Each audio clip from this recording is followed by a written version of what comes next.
and 2021 I started teaching. Oh, I wish I could have, oh, I wish I could have this and no, nothing. I won't say. What I had, it was enough and I don't regret at all. Point in this video, then you will be hearing something from me. Yes, you read it correct, that I started learning English with absolutely no resources. When I started with nothing. I didn't really have anything that I could get help from or I could get guidance from except YouTube. I do agree that YouTube was such a boon for everyone, so was for me. It helped a lot. But except YouTube, there was nothing as such really.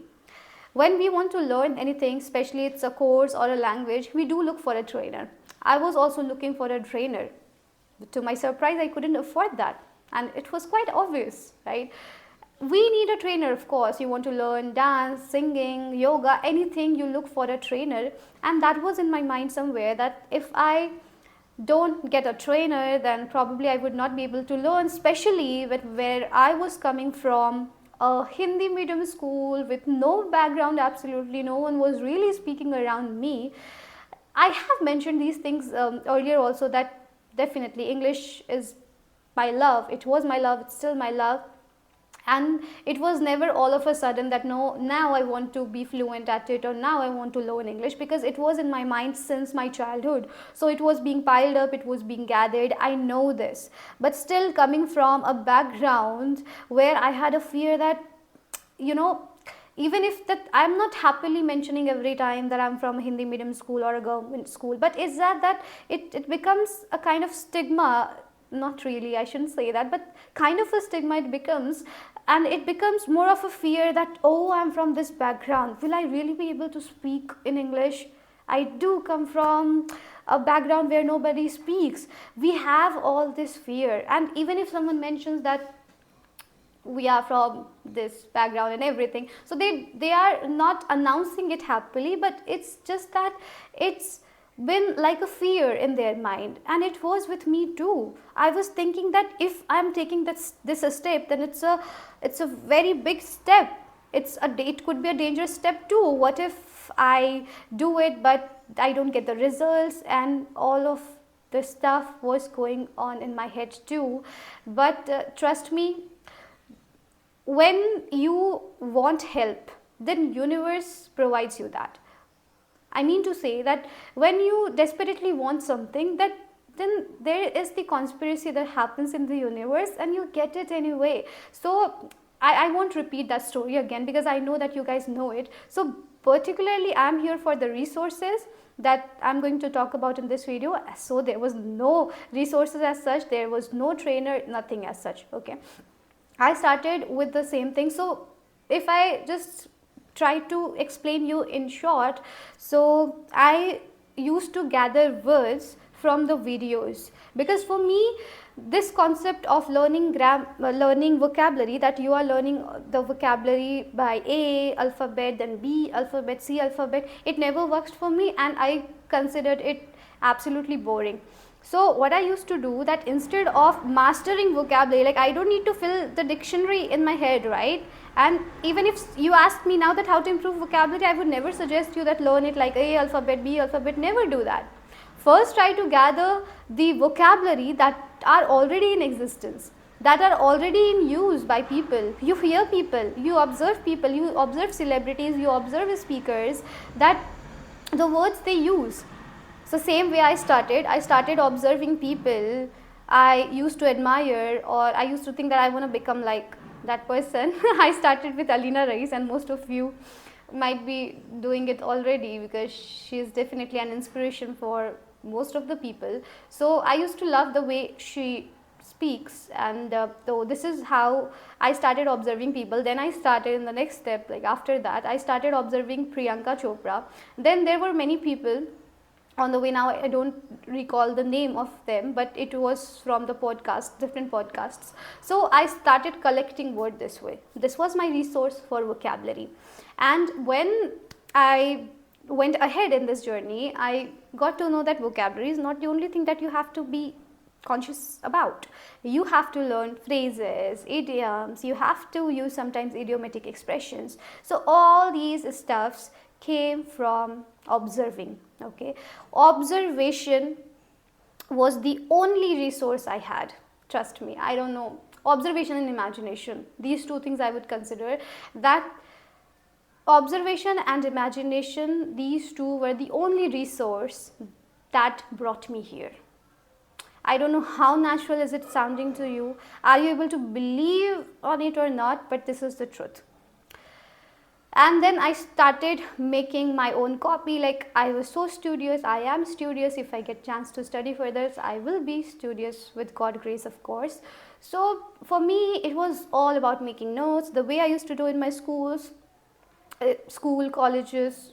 So I started doing the same way. I still have many copies where I used to write those vocabulary phrases and idioms, and those same notes I started using for my clients. I started teaching in 2021 August. So I started using the same resources, the same notes of mine for my clients too, and it helped a lot. It has been helping. Now I don't know where it is, but if I find it, sometimes, but I do have some of them still, but there were many actually. Okay, this was my resource.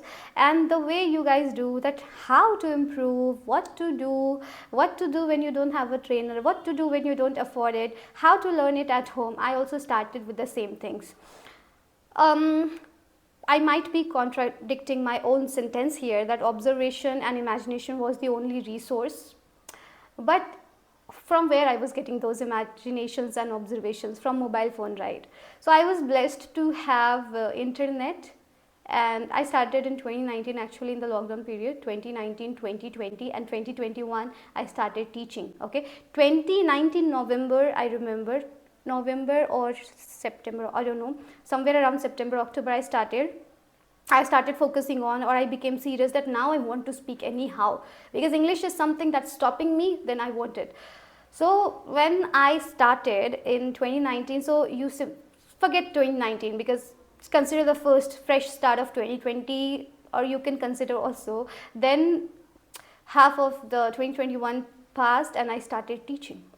So what was in my mind, it's not that I became super fine in 2021, it was just in my mind that teaching is something I had always been loving, I have been loving. And I thought, I had one thing in my head, that if I learn something, I can explain that. If I learn something, I can explain that. And it was very challenging initially, that dealing with the clients. And you know what, that nowadays you will barely find a kid is trying to learn English, if the parents are serious, but the majority is of the working professionals.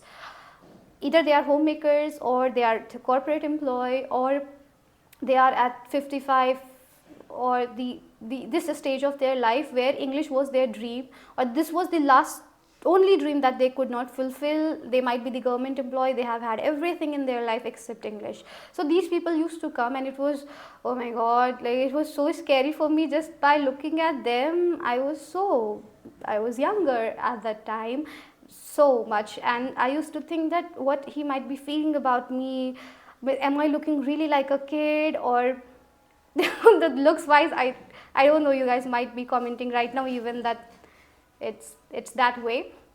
But yeah, this is how it started. And yeah, like, coming back to the point that at that time, having internet and having the mobile phone was the biggest resource, right? Even right now, if you have it, you have everything. But the fact is that I feel, I won't say that, oh, I wish I could have, this and no, nothing. I won't say. What I had, it was enough, and I don't regret at all, because the way I taught myself, the way I observed other people, the way I gathered my own strategy, now it's helping me to guide you guys. What if someone just did the spoon feeding with me? It wouldn't be this this amazing the way it is now. Okay, so I'm very, very happy, even if, and yeah, like, we have mobile phone, we have everything. But yeah, one thing you have the advantage of, that nowadays you have ChatGPT was not there when I started. It is there now, and it's helping me a lot. And I'm feeling so blessed about that. ChatGPT is helping me a lot in every aspect of my life. ChatGPT is helping me. whether it's the life lessons or it's my content creation, helping me with that, and anything. ChatGPT is just super. I love it. So ChatGPT was not there at the time, but it's there now. And see, like, what my point here is that stop complaining that you don't have this, you don't have that. And usually people, what they complain about is 2-3 things. Okay, the first thing I've seen them complaining about is that they did not get good education in their childhood.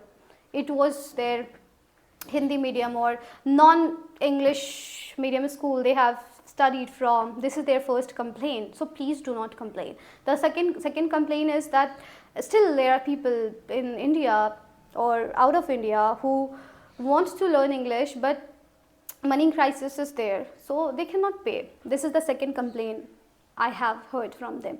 Third is time. They say, oh, I'm too busy to do all these things. I want to speak fluent, but I don't have time, because time is taken away in the money part, because they are too much focused in their money part, of course, because they have to earn a lot of wealth, they have responsibilities, they are doing all this stuff, and that's okay that you have responsibilities, so you are not able to take some time for your growth. But I tell you, I don't know I should mention it even or not. I had a lot of time until should I really mention it? Okay, if you are hearing, I don't know like who you guys really watch this video fully or not, but if you are at this point in this video, then you will be hearing something from me. When I had a lot of time in 2020, because I was not doing anything, I had few tuitions at home because I needed money, and some family problems were there, and one thing was there in my mind, that what can gain me money, what can bring money, means what can I do that can bring me money. It was in my mind. Okay, and somewhere things happened, like if you know my story, that there are many videos I've posted where I said that how I started and the community and all I talked about. So in 2021 I started, of course it was because I needed money, and that was the only thing I needed. That was the only thing I knew, that I thought that it could give me money. And I was so determined about becoming an IAS officer. I was just so much into that. I thought that I need money. Oh my god, if I get into this, I get too emotional, and I may start blurting out the things I don't even want, but I wanted. So if you have that time constraint, you think that you don't have. So I used to prepare for UPSC almost for 5 to 6 hours, and then I had college. After then 2021, then I had college, I had sessions, because I had to take 7 to 8 sessions in order to earn that much of wealth that I needed. And it was less, somewhere around I was getting 10,000, but I had to complete the target of 10,000 at that time. And I used to tell one thing to myself, that Tanya, this company where you are working in, it was BSL, and I'm so grateful to them also, that you are working in this company is just the path of yours. Your destination is that IAS officer. I never thought of IPS or anything. When I used to think of UPSC, it was only IAS in my mind, and I don't have any regret, because I'm absolutely happy, because the best things you get in your life are always unplanned. Okay, so I don't have any regret. But the moment I was in, you guys feel that you don't have time, and I started taking a lot of coffee. I remember, I don't know what was the reason, but I was so much in pressure that, I had college, and sometimes, the HODs or the teachers, the staff members, they used to scold me when I was not able to attend the sessions regularly. This was my condition at that time, but I knew that I need to focus on UPSC preparation also, and I have to take sessions in order to run the house and everything. So then for that reason I used to come back from college, and college in the sense, like, I won't mention that what I was exactly doing, otherwise you guys will start calculating my age. So Yeah, then I thought that coffee is something that would give me the boost up, and it was too much, it was too strong. I did not used to take nap in the afternoon, and for me, like, I'm not saying that, oh, you guys are not doing that. I know that there are many people who sleep for just 3-4 hours and they work like a horse. I know that you guys are very good, but for me 8 hours were necessary, because your body knows what you want. If your body does not allow you to do that much of hard work, then definitely it becomes a struggle of yours. So for me, I needed that much, and I needed nap too, but then things started to happen. So why am I mentioning this coffee part? Because that coffee part turned out to be the, I won't say again, because I never have regrets of my past, but that somewhere affected the health. I would again not get into that health part, but yeah, so many things happened. So basically my point is that never ever complain about these things, okay, that where you come from, what's your background. You don't have time, you have time constraint. Do not complain about that. And what was the second thing? I forgot. Okay, I hope you remember. Or so never ever complain about these things, never ever, because what you get, it's just the cycle. It, whatever you call it, okay, it's a cycle, karma cycle, I believe always. You have to be there and you have to embrace it, what you are getting. And I'm so blessed about all the things that I remember now. I know that there are ups and downs, it's like a roller coaster most of the time in many of our lives, but don't think that, oh, I wish it would happen this, it would have happened this way, I wish that would have happened. Never ever think. And you know, these, if you speak this way, then you are contradicting the way universe wants you to be going, or the way universe wants the things to be going. Never ever speak these things, otherwise it will contradict the cycle. Just embrace it the way it's going. And complaining तो कभी नहीं, ठीक है, complain तो करना ही नहीं है कि क्या है क्या नहीं है. Just start feeling it, start doing it, and look at yourself. Are you doing enough? Are you doing enough? It doesn't mean that you're sacrificing your health, because health should always come on top. Health should always be your priority, no matter what. But ask yourself that where your time is going. Are you doing enough you are capable of? Because what you are capable of 100% and you are doing 10%, you are just playing with yourself. So this is what I want. Actually, I have many things to speak about, but there is no point of making this video longer, and I hope you could gain something from this video. And the only motive of this video was to tell you that stop complaining, start implementing, and start finding the answers within. That's all. Thank you so much. Bye everyone. See you soon in the next video with another great topic. Until then, bye.